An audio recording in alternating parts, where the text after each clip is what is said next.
Irrefutável. Irrefutável.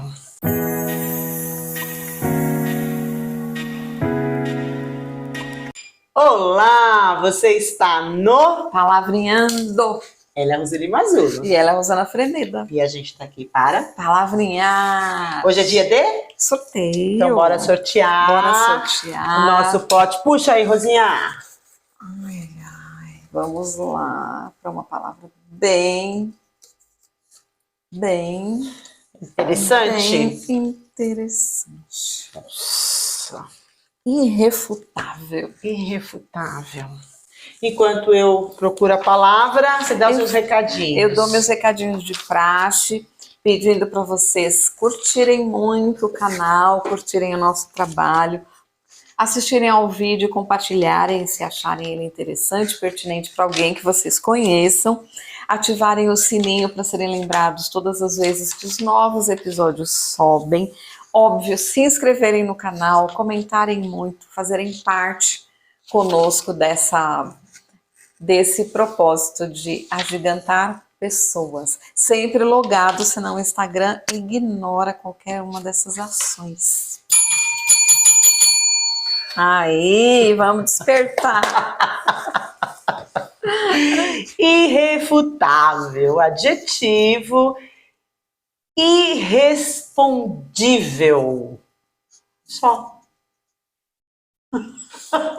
É simples assim, irrefutável, irrespondível, vamos lá, tem adjetivo, aqui não se pode responder, irrefutável, irreplicável, incontrastável, incontestável, incontestável. É a mesma coisa, sinônimo.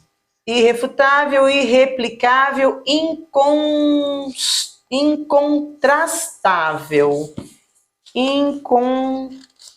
Meu Deus. Que palavrinha, dona Roseli Mazzulo. Ai, mas não é uma palavra linda, você enche a boca para falar, é irrefutável. E é muito bom quando é muito legal falar irrefutável. É aqui, ó, A, B, C, D. É irrefutável essa sequência e pronto, não adianta você ficar. É incontestável. É muito legal. Isso é irrefutável, é muito bom. A pessoa, né, tá estudado, tá comprovado. Não dá direito a dúvidas, né? Não dá margem a possibilidades. Deixa eu ver se... Vamos ver se tem aqui. Se está citando lá, é capaz de ter aqui, né? O que eu vejo no... Deixa eu ver aqui. Qual que era? Incontestável. Incontratável, não era? Incontrastável. Irrespondível, irrevogável. Irrevogável. Porque, na verdade, vamos lá. Então, vamos lá. O que é você revogar alguma coisa? É você tirar da frente, não é? Quando você revoga. Por exemplo, quando o presidente revoga uma lei, ele está excluindo essa lei, está tirando aqueles artigos X, P, T foram revogados, ou seja, eles foram tirados da lei. Fala. É isso, não refutável, que não se pode refutar, que não se pode contestar, incontestável, irrefragável, irrespondível. É a opinião do Síndrome de Deus, sabe daquelas pessoas lá que fizeram parte daquele episódio de Síndrome de Deus? É assim, ponto. Eles acham que tudo que eles falam, né, o que eles fazem tá certo, o que... E tem muito também, desculpa, Rô, te cortar, do que você acabou de falar, ó, que foi comprovado, que pode ser evidenciado, prova irrefutável, algo evidente, incontestável, testemunho irrefutável.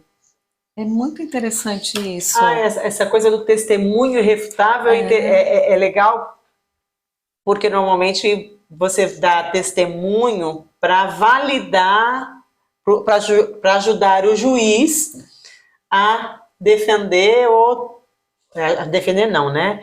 A implicar a lei, imputar a lei, ou não, isso aqui não acontece, ó, a testemunha aí, o que ela depôs ali é irrefutável, ou seja, ela está dizendo por A mais B o que aconteceu e ali não tem acabou a discussão, né? Acabou trazer mais itens ao processo, porque a testemunha ali, tudo que ela fez, tudo que ela depôs, foi irrefutável, intocável. Não pode ser, não é mudado, porque ali é como se fosse a expressão da verdade, é isso, Rô? É algo que não dá margem a contestações, né? A dúvida. Aqui no dicionário online aparece também como sinônimo de irrefutável, incontestável, indiscutível, inegável, irrecusável. Então eu acredito que dentro, né, da comunicação, do direito,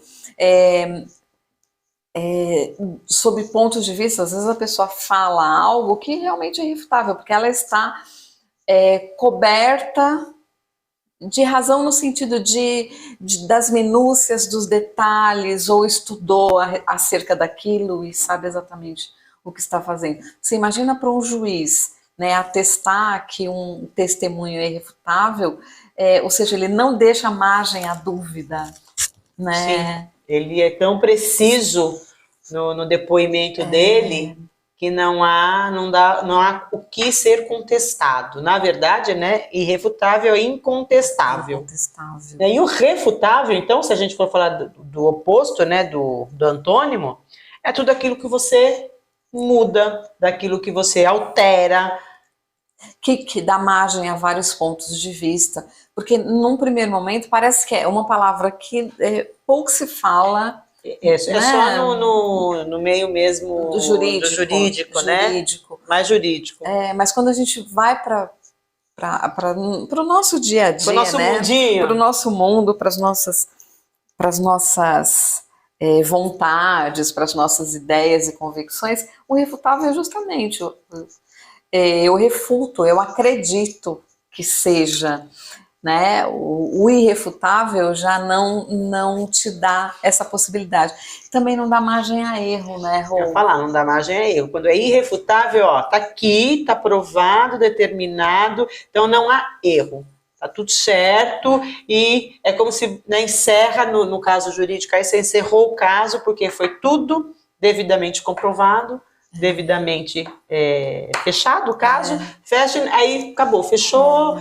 E aí ou a pessoa é condenada ou não, dependendo aí do que as provas apresentaram.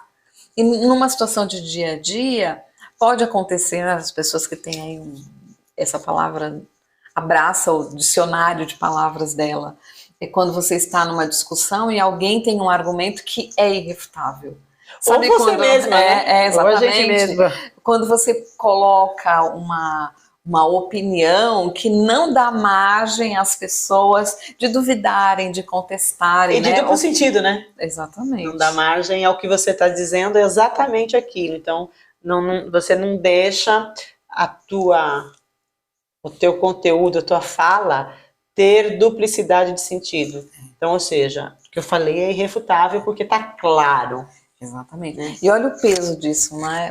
O quanto você tem de estar embasado, o quanto você deve ter raciocinado para botar um argumento na mesa e ele ser irrefutável na visão de todos, né? O quanto você está coberto de razões palpáveis, justificáveis, de modo que as pessoas falam, não há mais argumento para isso. Você acha, Rô, que quando a gente fala dessa palavra irrefutável, você acha que a razão, quando o teu cérebro está na razão no sentido não eu tenho razão, mas na razão do raciocínio lógico, então não tem emoção envolvida? Você acha que a emoção faria parte de um argumento irrefutável? Eu acho que a emoção, ela dá margem a vários entendimentos, porque a emoção, quando você lida com o emocional, você é a dona das emoções aí, né? No sentido de conceito. Mas eu acho que a emoção, ela dá margem a possibilidades. Porque eu vou sentir uma emoção diferente do outro. E dificilmente uma emoção é argumento. Quando você está defendendo um ponto de vista. Quando você está deixando a emoção tomar conta. Exatamente. A racionalidade, ela te dá a possibilidade de não ser contaminado com a emoção. No sentido de que, eu estou fragilizada, eu estou triste, eu estou com raiva. Porque imagine você opinar sobre algo no momento de fúria. Opinar sobre algo a respeito de alguém que você não gosta tanto. Você está contaminado do emocional. E ainda que quando você parte para a racionalidade, você deixa, teoricamente, tá?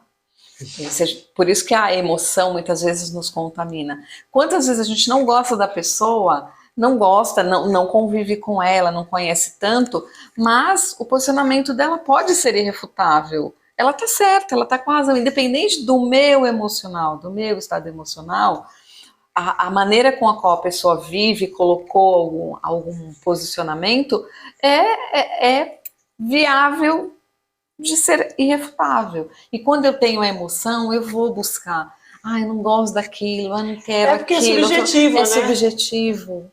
Então, a racionalidade, quando você trabalha o raciocínio, e olha, gente, para trabalhar um raciocínio, eu preciso primeiro trabalhar a emoção, correto? Sim. Você precisa primeiro entender o que acontece com você emocionalmente. Exatamente. Porque o que nós temos hoje é pessoas agindo única e exclusivamente através da emoção. Exatamente. Né? Não entende, as pessoas ainda não entenderam que o processo emocional é nosso, faz parte da nossa criação, né? Vou colocar assim, desde lá que a gente foi, né, lá atrás, desde que o mundo começou a ser formado, a emoção está aí para nos proteger, para fazer com que a gente sobreviva. Então aqui, é nossa. Só que nós não aprendemos a lidar com as emoções e aí o que a gente faz? A gente resolve tudo através do emocional. Então eu tenho raiva da pessoa, eu nem sei porque eu tenho raiva, mas eu tenho raiva, o que ela fala para mim, tudo que ela falar, eu vou refutar. Eu vou contestar, exatamente. Tudo que ela falar, eu vou refutar. Por quê? Porque eu tô no emocional, às vezes a pessoa também pode ser que esteja ou não, mas a gente precisa aprender que a gente vive praticamente as nossas 24 horas do dia em processos emocionais. Porque nós não aprendemos, e aí eu e a Rô o tempo todo aqui, a gente tá o tempo todo falando autoconhecimento, autoconhecimento. Galera, tem um estudo que foi feito um estudo nos Estados Unidos, eles entrevistaram acho que 1.000 pessoas, perguntando para elas, né, vocês se autoconhecem? Todas elas. A hora que botaram a pessoa para sentar lá, para destrinchar desse autoconhecimento, o estudo chegou à conclusão que 15% só tinha um processo de autoconhecimento. O resto achava que se conhecia. Então, quando a gente vem com um irrefutável, quanto tempo, né, você é irrefutável nas suas opiniões? Você não dá o braço a torcer porque você quer ter razão, porque você quer estar certo. Então, na sua concepção, os teus argumentos são irrefutáveis, são incontestáveis. Qual é outro sinônimo? Irrespondível? Irrespondível. Então, irrespondível. Porque a gente acredita de verdade que a pessoa mais certa do mundo. Nós tropeçamos, e isso, se vocês pesquisarem o quanto há de publicações a respeito disso, o tropeço do ser humano está no ego. Total. Ego. Eu estou certo, eu estou convicto, eu estou. E quando a pessoa já passou por um processo de humanização, ela já entende um pouco do emocional dela, quantas vezes nós falamos, não é hora de discutir. Estamos possuídos pela ira, estamos possuídos pela raiva. E quando baixa a poeira, começamos a sermos administrados pela razão, e aí vamos conversar a respeito. Então, olha o quanto uma palavra traz para a gente um aprendizado gigantesco do que acontece no nosso dia a dia. Né? A gente perde amigos, a gente briga com familiares, a gente tropeça tanto na vida justamente porque a gente coloca o emocional na frente, coloca o ego na frente. O que a gente mais vê hoje as pessoas justificando? Não, na verdade massageando o próprio umbigo e lustrando o próprio ego. Então, isso faz com que forme uma camada que não nos permite ver o irrefutável, ver aquilo que é lógico, ver aquilo que é correto, ver aquilo que, independente de quem quer que esteja colocando, ele está à luz da verdade. Então, quando nós estamos contaminados do ego, daquela arrogância de que eu estou sempre certo, muitas vezes a gente deixa de estar ao lado da verdade, do que é justo, do que é incontestável, porque há coisas que são incontestáveis. E a gente, na nossa arrogância, a gente está aqui aprendendo, né? A gente acredita que, eu estudei tanto, eu estou com razão. Gente, a ciência mostra aí o tempo todo. Tudo muda. Os grandes cientistas do mundo hoje são revisitados e às vezes são contestados, não no sentido de que eu sou mais e melhor que você, mas no sentido de que naquela época, quando ele ergueu uma teoria, ele não tinha os recursos que hoje temos. Então, por que a gente tem de estar sempre acreditando que tudo na nossa vida é a verdade absoluta? Tudo né? É irrefutável. Tudo é irrefutável. Então, é o meu ponto de vista, é o jeito que eu penso, é nisso que eu creio. E isso quer dizer que você está anulando, desrespeitando o que o outro pensa, o que o outro sente. É interessante isso, né? E é o que a gente, nos episódios, quando a gente revisita os nossos episódios, a gente acaba vendo que as palavras, e por isso que realmente somos encantadas por esse projeto, o quanto as palavras nos ensinam. Porque a gente não para pensar nelas, né? Elas são todas entrelaçadas, então quando você vê ali o significado, de novo, né? Eu acho que a gente acaba aqui, Rô, transformando o substantivo no verbo. Sim. Que é a grande responsabilidade da vida, né? Amar é mais importante que o amor. As pessoas falam muito no amor, mas pouco amam. Então, quando a gente começa a observar, nossa, mas realmente a minha opinião está fazendo com que eu negue a opinião de qualquer pessoa. Será que eu sou tão bam? Sou tão contaminado pela síndrome de Deus, né? Então, vamos começar aí a pensar, né? Em que momento eu estou com razão? Ouvir pessoas que têm razão, porque aí o irrefutável, óbvio que no ambiente jurídico, ele tem uma carga muito pesada, né? E é usado justamente por isso, para você inocentar ou acusar alguém, você tem de ter provas irrefutáveis. Mas na nossa vida a gente age como juiz. Sim, a gente o tempo todo, a gente é o juiz da nossa própria vida, né? Porque eu sempre falo, quando a gente deita, bota a cabecinha no travesseiro, a primeira pessoa a nos julgar somos nós mesmos. Eu queria muito que todo mundo fosse como Rosana Freneda. Rô, eu acho que existe aí, mesmo inconscientemente, a pessoa tem esse gatilho. Agora, é assim, é claro, né? Eu estou dizendo pelo meu exemplo, né? E você tem toda a razão. Porque quando eu deito minha cabecinha no travesseiro, tem coisinha ali que fica me incomodando, tipo, nossa, você falou isso aqui, mas será que você disse tem sentido, tem razão? Deveria ter dito, não deveria ter dito? Por que você disse? Então eu fico ali com a minha cabecinha, até pelo meu processo de autoconhecimento, óbvio, né? Mas é aquela coisa, a gente está o tempo todo julgando, né? E principalmente os nossos próximos. Esse processo de se validar as nossas atitudes, né? Eu acho que o autoconhecimento nos permite isso, nos permite inclusive errar. Mas quando você encara esse processo de autoconhecimento, você começa a se revisitar no dia a dia, o que foi, e virar assim a despedida do dia, né? O que eu fiz hoje, o que eu aprendi, nossa, será que eu falei, eu pesei a mão numa fala com alguém. Porque assim, a gente no outro dia não repete, e se começar a repetir, imediatamente vem um sinalzinho aqui, a gente fala, opa, você está repetindo a mesma coisa. E aí, gente, imaturidade emocional retoma uma palavra que tem um peso muito grande, que é a autossabotagem, né? O que a Rô fala, quando você não toma consciência, né, que precisa melhorar, que precisa, olha, pesou a mão, não deveria ter feito isso ou aquilo, você não repete padrões de comportamento. E hoje a gente percebe, e isso é autossabotagem, né? Você repetir padrões, você perde amizades pelo mesmo motivo, você perde emprego pelo mesmo motivo, você se separa das pessoas. Casamentos são relacionamentos, muitas vezes as pessoas... me separei de uma pessoa, o relacionamento não deu certo. Me separei de outro, o relacionamento não deu certo. Quando você observa, os comportamentos são repetidos.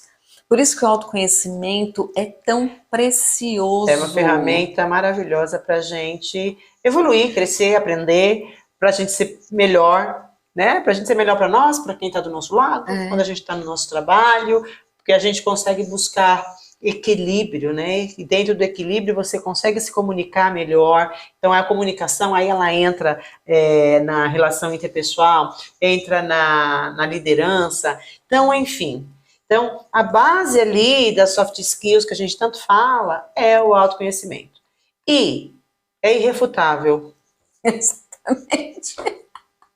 Exatamente. Porque tem um monte de estudo, gente. A gente só está replicando aqui assuntos, conteúdos que estão em livros sérios, em autores sérios. Não estou falando de livrinho de autoajuda, que está tudo bem também, que se você gosta de consumir, está perfeito. O problema é que a gente consome é bom, hein? A gente consome e a gente nem faz aquilo que o livro pede para a gente fazer, né? Mas, enfim, autoconhecimento é um bálsamo de alegria na vida da gente. No começo ele é difícil, tá? Mas vale a pena, né? Mas vale a pena você insistir nesse processo. O que eu ia falar para você quando estava falando das pessoas, tal, me veio aqui o mimo. As pessoas são muito mimadas. Então, a gente tem uma geração de pessoas mimadas, que elas não podem ser contrariadas. Elas, sabe? A opinião dela é irrefutável. A opinião delas. E aí, se você diz para ela... Eu acho interessante quando você fala com uma pessoa, nossa, mas tu é mimada, hein? A pessoa fica com tanta raiva. Ela fica, como você é mimada nada? Não sou mimada. A primeira coisa que ela faz é te atacar. E não para pensar, será que eu sou mimada? Porque, gente, todas as vezes em que eu me pego saindo do meu centro, a primeira coisa que eu pergunto para mim, Rosana, isso não é mimo, não? Né? Qual a expectativa tua não foi atingida? Por que você tá aí com essa birra? Geração mimimi, mimada 3 vezes, mimada 3 vezes. Então a gente precisa se perguntar, né? Qual é a expectativa que não está atingindo? E a gente faz que nem criança birrenta, bate o pezinho e grita. É verdade. E a gente não cresceu, né? Não adultizou. Exato, é um bando de infantilóide. Não fala. Só para alinhavar a história do julgamento e para encerrar? Para encerrar, quando a Rô fala, né, do autoconhecimento, da história de quando você passa por esse processo de autoconhecimento, a gente se dá conta de que a gente erra, que a gente tropeça, que a gente pesa a mão, que a gente machuca, que a gente magoa. E esse processo é tão maravilhoso que quando você começa a perceber que você erra, você deixa de julgar os outros. Porque se você erra, as pessoas também têm o direito de errar. É um processo de evolução, né? Então, bora para o autoconhecimento, porque realmente ele é irrefutável. É bálsamo, ele é irrefutável. Esses episódios são abençoados, gente. Olha, o cara lá de cima, ele pega essas palavras e fala, é impressionante. Nada como estar ao lado da verdade. E O e não é a verdade absoluta, né, Rô? E o palavreando é a nossa verdade no sentido de trazer o que a gente acredita. Sim, e mais, a gente acredita que o ser humano é gigante. É acreditar ele que a gente pode, né, transformar. Exatamente. O ser humano é gigante, mas ele se perde no ego, ele se perde no mimimi. Ele mimado, mimado e mimado. E ele é gigante, e é fato, só que ele se acha. E quando ele se acha, aí é um problema. Na verdade, ele tem de se agigantar por meio de ações, não por meio de blá, blá, blá. Falar, até papagaio fala. Agora, haja como gigante. Aí a sua verdade será irrefutável. Aí a gente baixa a cabeça e tem meu respeito. Isso aí. Então, antes da gente ir embora, eu queria aqui deixar, né, a nossa solidariedade pelo pessoal, pela população do Rio Grande do Sul. Os nossos episódios são gravados com antecedência, então todos os episódios que entraram no ar aí até a semana passada foram episódios já gravados bem antes do que aconteceu lá no Rio Grande do Sul. Por isso, em nenhum deles a gente cita, né? Então a gente não quer aqui se promover em cima desta dor que as pessoas de lá estão sentindo, mas se solidarizar, como é que é a palavra, Rô? Solidarizar, obrigada, com a população, pedindo a vocês que se vocês puderem ajudar as pessoas. A Rose trouxe uma informação, queria que você compartilhasse, né, qual é o que as pessoas devem doar neste momento, porque lá o que a gente vê na televisão, o que a gente vê, então, sabe, a gente precisa ter muito filtro, a gente precisa sempre procurar os locais certos para perguntar o que de verdade eles estão precisando. Eu sei que, de fato, não precisa ser nenhum grande guru para saber que precisam de água, né? Por conta de estar tudo contaminado. Então, a água é algo necessário. E algumas outras coisas eu queria que você dissesse, Rô, que você recebeu da pessoa que tem loja lá em Porto Alegre? Porto Alegre. Então, se você puder compartilhar. É uma situação que, para nós que estamos acompanhando pela mídia, é assustadora, é algo que a nossa mente jamais imaginou que pudéssemos ver, mas quem está lá está vivendo infinitamente mais dores do que a gente pode imaginar pela televisão. E as pessoas, eu entendo até a preocupação das pessoas e é o imediatismo de doar roupas e sapatos. Eles não têm nem espaço para tanta doação. Mas chegou até mim que eles precisam muito de papinha para beber, porque eles não têm condição de cozinhar muito, não tem muita estrutura, principalmente nos abrigos, para alimentar essas crianças, né? E lá eles falam, né, falta colo de verdade, né? Pessoas para dispostas a ampararem bebês, porque eles estão trabalhando emocionalmente, né? Não só os bebês, eu acho que idosos também, né? Então falta o mínimo que a gente no dia a dia não dá valor. Então, quem puder, pense nos bebês, né? Na fralda, na alimentação dos bebês. Os adultos têm mais condição, né, de pegar ali um alimento e saber o que fazer com ele. E para terminar o nosso episódio, né, óbvio, né, não há nada que estruture mais o ser humano do que oração, pelo menos é o que eu acredito. Eu acho que se o nosso braço não chega até lá, as nossas orações chegam até lá. Verdade. E lá, num momento desse, a gente vê o quanto o homem se agiganta, porque você vê pessoas andando quilômetros para ajudar o outro que ele sequer conhece a limpar casa, a puxar lama com enxada. Então, é disso que nós falamos, da capacidade do homem de ser um gigante. E às vezes, por causa de coisas tão pequenas, a gente deixa de exercer a nossa função no planeta, que é, de fato, ser humano. Que Deus esteja com eles. É isso? Então, bora, gente. A gente se vê no próximo episódio. Tchau. Tchau.